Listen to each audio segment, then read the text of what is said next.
welcome you to the presentation.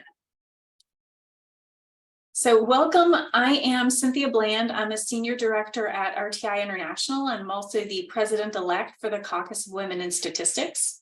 And I'm headed to JSM, and I'm guessing you might be headed to JSM too. Or maybe you're someone who's coming to share some tips about your JSM experience. But we wanted to have a few moments together today to talk about making the most of your time here at JSM. So we're going to break this into a couple different categories. We'll talk about attending, presenting, moderating your own behavior and watching out for other people's behavior, and then also having fun. So starting with the general idea of attending. On Sunday, one of the main events that I think a first-time person at JSM should attend is the First Timers Reception. And so this is on Sunday at 12:30 in the afternoon. And this is an event where it's a large group of people. There are presentations from some local committees and organizations and the ASA more broadly. CWS will be there. And then it's also a great time to meet an experienced person at your table and then have roundtable discussions with other sort of smaller groups. So you get a little bit of the big picture and then also get to meet some more individualized people, which I think is really helpful. A tip that I got for attending JSM and making the most of it is to attend the invited sessions over the contributed sessions. So if you've got a couple different things on your calendar that you're trying to balance, the invited sessions might have people who are more prestigious, or it might have talks that are considered more timely, more cutting edge, and those might be the places where you'd want to allocate more of your time. This is also a great place to think about some topics that maybe you don't get to work with in your day-to-day work or in your classwork. I've wandered into sessions at JSM on everything from astronomy to medical imagery, and those are really far away from my home topic, which is survey statistics. So it's a nice place to meet new people and also to learn about new aspects of statistics. Many people find the poster sessions to be a nice way to build that one-on-one connection. Maybe it's a smaller group setting, might feel more comfortable to you. So you can wander by the posters, you can have that one-on-one interaction with the person presenting. They're going to be very grateful to have someone who's curious about their work, to ask a couple questions, and then have you move on to the next person. So that's a nice way. If perhaps you're a little bit more shy or reticent, it's great to think of a couple good questions in advance that you could ask almost any poster presenter. It might be something like, can you tell me the 2-minute version of your poster? Or what surprised you most about your findings here? Something like that, sort of a nice, easy introduction is a great way to start with someone who's presenting a poster. Many organizations or universities or companies have receptions, and they're announced in the JSM program. And so the Caucus for Women in Statistics has a reception on Tuesday evening. Please look it up and please do come. That would be so fun to see you there. And then other companies have receptions. Mine has one on Monday night, RTI International. Feel free to look it up. And you could find it on LinkedIn and RSVP, that'd be lovely. Different universities have them, and it's a great way to reconnect with other people, or perhaps meet some folks at a university if you're considering applying to a graduate program. If you are in a lectern session and you've got a question, here are some tips about asking good questions. The first one is to use the microphone, and not just use the microphone, but you need to use the microphone and hold it very close to your mouth, not just down here somewhere, but actually close to your mouth. That's going to mean that you can be heard. You should give a very short introduction, very short, like Cynthia Bland, RTI International. This is a question because it ends in a question mark. That one didn't, but your question should end with a question mark. Your question is not a time for you to give a comment. It's a time for you to ask a question of someone else. So make sure that your question is a question. Another way to get the most out of attending JSM is to make connections with other people. It used to be that people would hand out business cards, but that's no longer a thing for many folks. Instead, they're looking for connecting on LinkedIn. And so if you do choose to send a LinkedIn request to somebody to connect or to get their slides or to, to follow up about a paper later, make sure that you give some kind of note in that connection request. Don't just, send it without anything. Say, it was great to hear your talk on variance estimation. I look forward to reading that paper. It doesn't have to be very long, but that gives a sense so someone sort of recognizes who you are in the grand scheme of things. So you can hold your ideas to later, but if someone else has something that fits really well under the idea of attending, getting most out of the sessions, I'm happy to open it up to any other suggestions for attending. Can I ask a question? Sure, Anna, go ahead. Do you have to register for the first timers reception, or can you just show up? You can just show up. Yeah, so feel free. Thank you. Yeah. And there's also going to be people at the first timers reception called docents, and they should have something on their name tag that references them as a docent. So they're a knowledgeable volunteer, and you'll also see them around the conference center when you're just broadly at JSM, but you will have a higher chance of running into them at the first timers reception.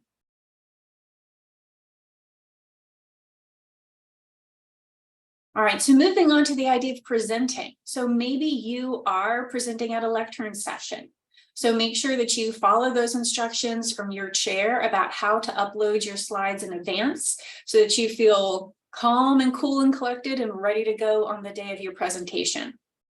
I like to go and find my room in advance, so I'm not having to think about it. I'm presenting on Wednesday of JSM, and I don't want to only find my room Wednesday morning. I'm going to probably find my room on Sunday or Monday, just so that I know where it is and I feel good about it. Make sure that when you're presenting, you're looking out at your audience, or perhaps the laptop sort of on the lectern below you, rather than turning around and putting your face back at the slides back here. We can't hear your voice when you're looking back there. And so it's very difficult to have that. So again, look out at the audience, please. And you must use the microphone. Even people who say, oh, I'm loud, everybody can hear me. No, we have a microphone because not everyone can hear unamplified speech. And so you must use the microphone. And again, have it pretty near your mouth rather than somewhere over here. It's great to include a contact slide if that's something that fits with your university or your organization's policy, to include perhaps social media or the way that someone can reach you in case they would like to get a copy of your paper. Speaking of papers, presentations are not the time to go in depth on absolutely everything that you know about this topic. It's probably a 15-minute presentation. And that means that you can't have every single Greek letter formula that you want to have on there. It's truly an advertisement for some other bit of research or perhaps a paper for later. So minimize those formulas, talk to people about the kind of problem that you're helping solve in the statistical community. And as a problem solver, it's really great to smile and relax and feel like you're an expert, because you are an expert in the work that you're presenting. So that's a great attitude to bring. Curious if others have tips or suggestions about what makes presenting go really well for them.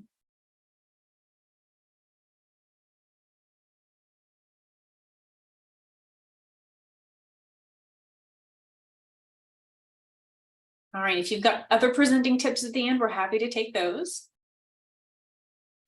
And now I'd like to talk about the code of conduct. This is something that we've all agreed to through our registration of checking a box on the ASA registration, but I feel like it needs attention drawn to it because you might have checked a box without necessarily reading about the code of conduct.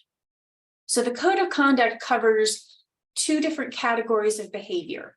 One would be expected behavior. We'll have a slide on that in a moment. And the other is unacceptable behaviors. And we'll have a slide on that as well. So the code of conduct says essentially what's expected and what's unacceptable in the context of the meetings that we're going to be in at JSM. There are specifically consequences for violations. So for instance, if you violate these unacceptable behaviors, then you might have a penalty such as not attending JSM for 5 years. So ASA is trying to take unacceptable behaviors seriously, which means that we all need to take those unacceptable behaviors seriously.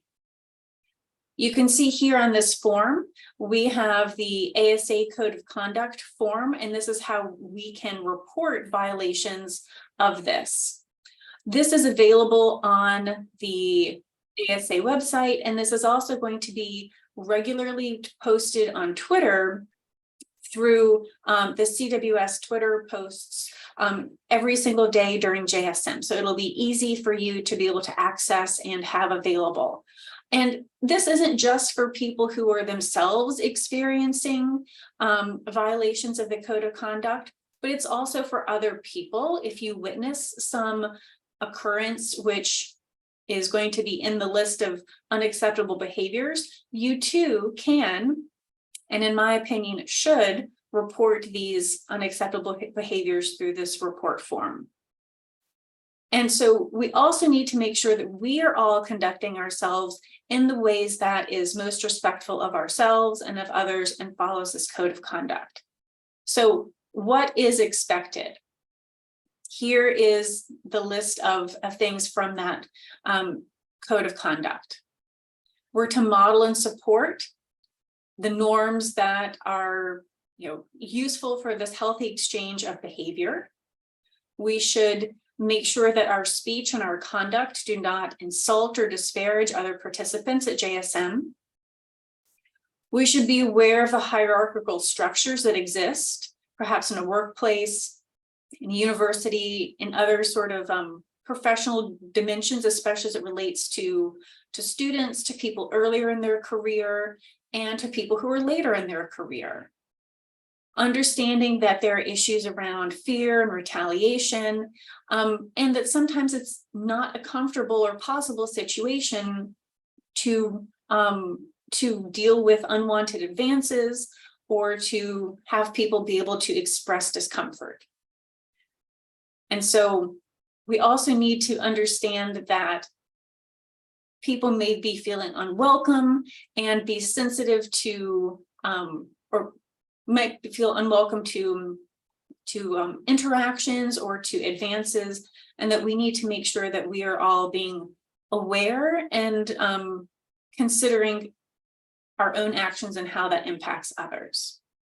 So essentially the expected behavior is laid out here in terms of watch your own behavior.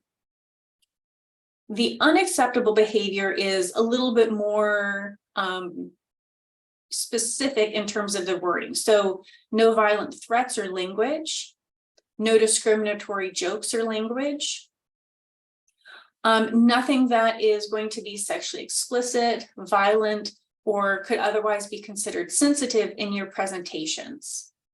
And I would think that that would also expand beyond the presentations, but certainly that is a low bar there. There should be no posting or threats to post people's personally identifying information online, including on social media. There should be no personal insults that relate to anyone's race or sex or gender identity or country of origin, any of those kinds of things. And then there's sort of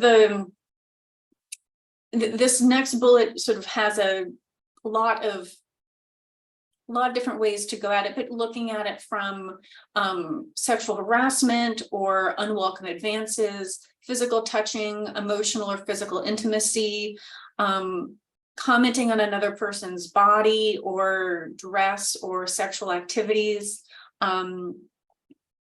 generally touching or graphic gestures, propositions, flirtations. Essentially, don't do that at JSM. And needing to sort of understand the broader perspective of this, especially as it relates to some of the things we had on the previous slide about those power dynamics as well. And also, it's unacceptable to dismiss the severity of these instances or the alleged instances here, or to advocate or encourage for people to do any of these things, which are, as we've said, unacceptable behavior. I know perhaps this was a bit of a deep turn from what you thought about attending JSM, but if anyone has questions so far about either what we had on the expected behavior slide or on the unacceptable behavior slide, happy to pause and take questions about any of these topics. Hi, Cynthia. Do you mind if I make one quick comment? Please. Great. So I just wanted to jump in because this is such an important topic and say that obviously there's these very strict guidelines and policies in place, which there should be, but there's also ways to support you as attendees. So that's a big part of this message is that ASA has this in place for all of their conferences and events, and there is a way to as Cynthia said, file something. There are people there to support you. So this is intended to help you understand that you're not alone. We do not expect this to happen, but if it does, we wanted to point out that there's a support system there, and you should feel empowered to use it. And there are people there that understand what you might be going through and what's happening and are there to help you. So, and I'll just say, I am one of those people. My name is Liz. And if you see me in the hall, please feel free to come up to me and say hi. And you can pull me aside. And just, I only wear glasses on the computer. So this is what I look like without glasses. If you do see me in the hall, I'd love to meet you and help point you to some of these resources hopefully it's not needed, but if it is, then there is that in place behind the scenes. So, all right, thanks, Cynthia.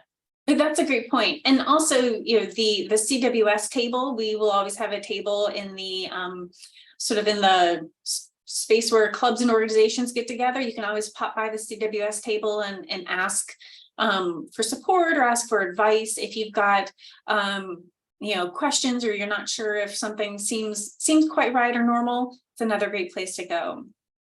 So sort of related to Liz's comment, I think it helps me not only to practice my JSM speech, but also to just practice what I would do if I was in an uncomfortable situation.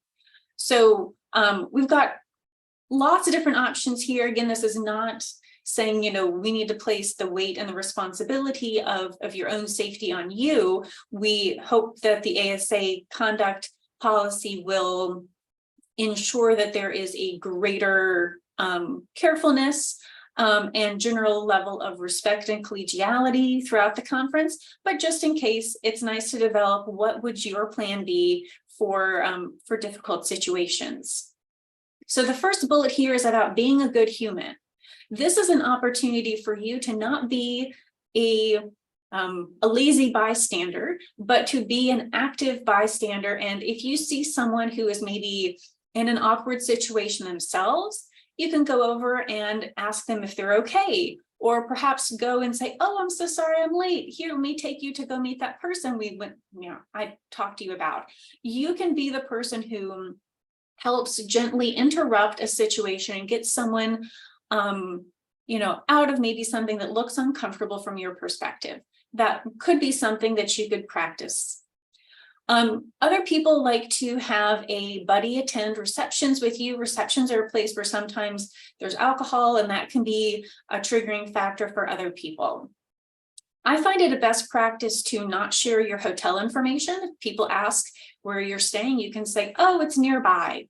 And that's really all anyone needs to know. Or really, They don't need to know anything about where you're staying. That's superfluous. And for your own safety and for your own anonymity, it's great to not share your hotel information.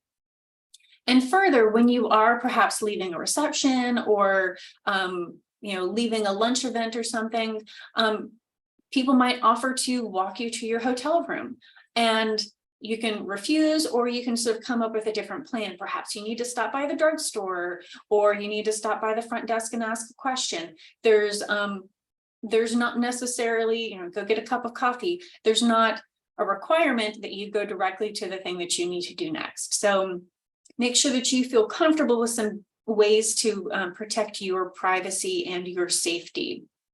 You can always deflect conversations that get too personal. You can change the topic. You can just simply not answer. There are plenty of politicians and other people in interviews who just don't answer questions when they're asked. And you also don't have to answer every question that's asked of you. It's your personal choice to answer questions or not. And you can simply say, excuse me, to get out of a conversation and just leave. It's perfectly polite. You don't have to have a particularly good reason.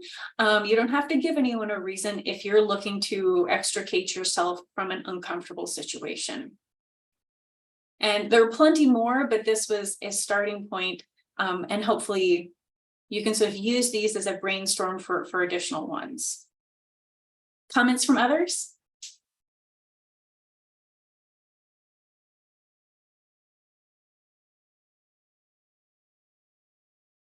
All right, so after all of that, I'll also note that JSM is a terribly fun place, and that in addition to being, professionally stimulating, there are some ways to certainly make sure that you've got some fun plans for JSM. Many people like to make dinner reservations and get some of the local cuisine and make plans in advance, certainly something to check out. I think that public transportation is a really fun way to do a little sightseeing. So consider using public transit, especially from the airport down to the convention center area.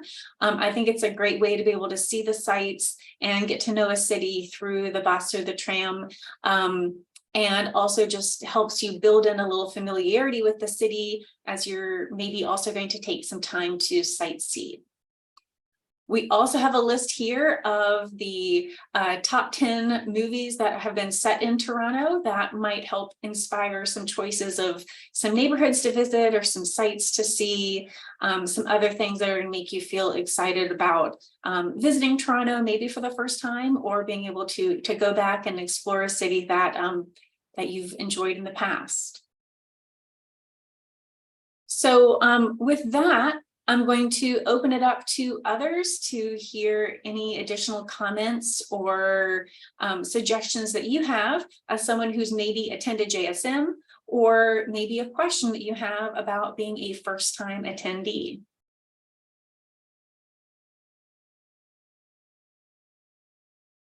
I'll just do a quick note that I dropped in the chat information about the professional networking event that the Committee on Career Development runs. They say it's on the Sunday, the first afternoon. It's great. They bring in what they call pro networkers to talk a little bit about their career path, and then they have opportunity for in-person, informal mentoring, networking from some volunteers that attend there as well. So you kind of get to practice your elevator speech or those types of things in that setting. So I'm looking for a direct link at the moment to put in there as well, but the information is in the chat. Awesome. Thanks, Liz. I'd like to make a quick comment. Thank you, Cynthia, for sharing the develop some things you can say when you're in comfortable situations, because I think those are not only applied to attending JSM, any conference or a social events. I think those are great, like practical and helpful points. And on a happier note, I know there's a very big Chinese community in Toronto, and they have some of the best Chinese restaurants there. So maybe do a little research and try out a few when you're there. Excellent advice. Thank you.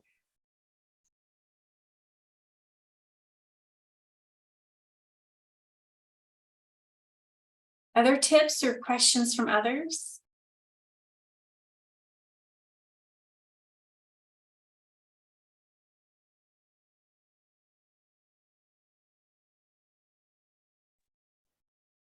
So Cynthia, I think you mentioned the sections or chapters that may have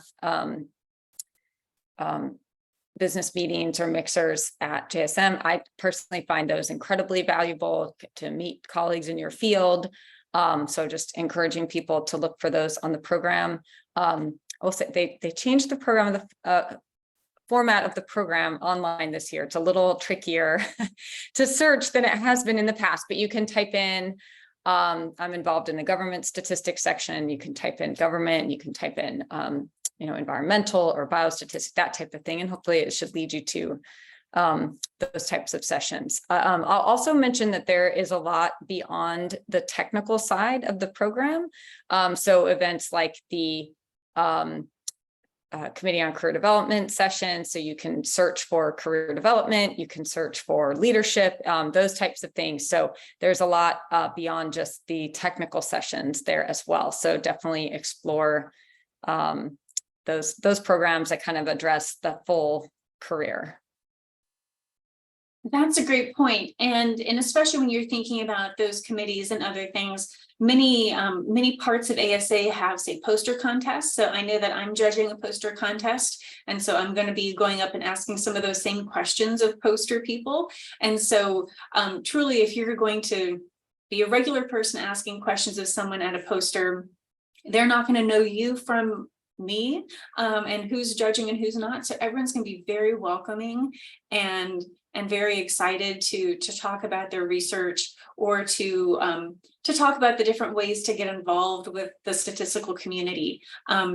I think one of the nicest things about JSM is you really do feel like there's a lot more of a community, and it's a great opportunity to meet people outside of your company, outside of your university, outside of your area of government, and that gives you more people to lean on, more sort of creativity. And I think it's just a very nice way to enjoy the profession a bit better. I think this is great. Cynthia, I really enjoy.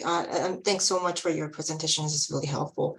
I myself actually been JSM since 2005 or something, but it was recently I've been enjoying being a docent.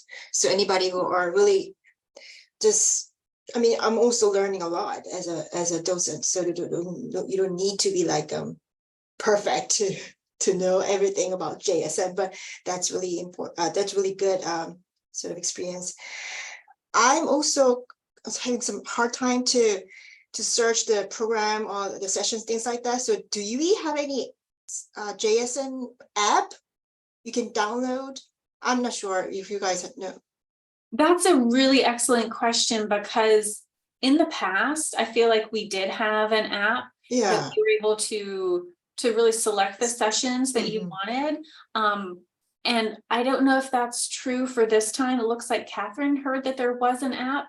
I have not looked for it yet, but you just, even like Liz said, the way the program used to be oriented, it was so much better. You could like select your private program. And then it was easier to weigh your invited versus contributed sessions, or say, well, this is someone from my company, but I heard their dry run, so I'm going to skip it and go to hear this other person instead. It made it so much easier to do that in the moment. So it seems like this year, no apps available.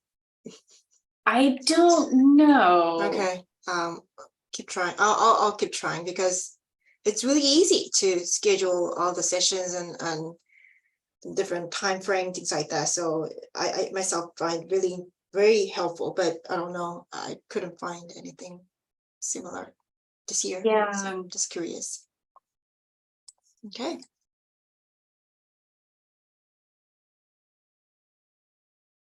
And questions from other folks?